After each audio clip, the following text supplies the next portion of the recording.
ترکی کے متعلق کچھ دلچسپ حقائق۔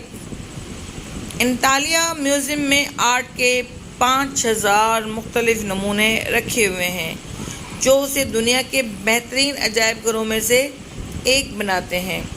ترکی میں پرانے زمانے کے 7 عجوبوں میں سے 2 پائے جاتے ہیں۔ ترکی کے لوگ بہت محب وطن ہیں، وہ کبھی بھی کسی بھی حالت میں اپنے ملک کی برائی نہیں کرتے۔ سینٹ نکولس، جسے عام طور پر سانٹا کلاس کے نام سے جانا پہچانا جاتا ہے، وہ ترکی میں ہی پیدا ہوا تھا۔ ترکی کو 29 اکتوبر 1923 کو جنگ عظیم اول کے اختتام پہ آزادی ملی۔ یہاں دوسرے لفظوں میں یوں کہیے کہ عثمانی سلطنت کا خاتمہ ہوا اور ترکی وجود میں آیا۔ موجودہ استنبول پہلے قسطنطنیہ کے نام سے جانا پہچانا جاتا تھا اور رومی سلطنت کا دارالحکومت تھا۔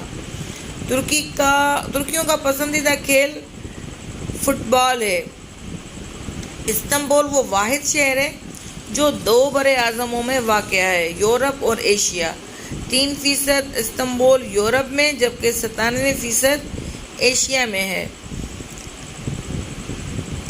نوح علیہ السلام کی کشتی بھی کوہ ارارات پہ ہی آ کے رکی تھی۔ یہ پہاڑ بھی ترکی میں ہی ہے۔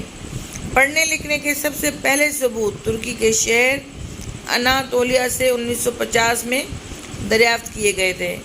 ترکی کا دارالحکومت انقرہ ہے۔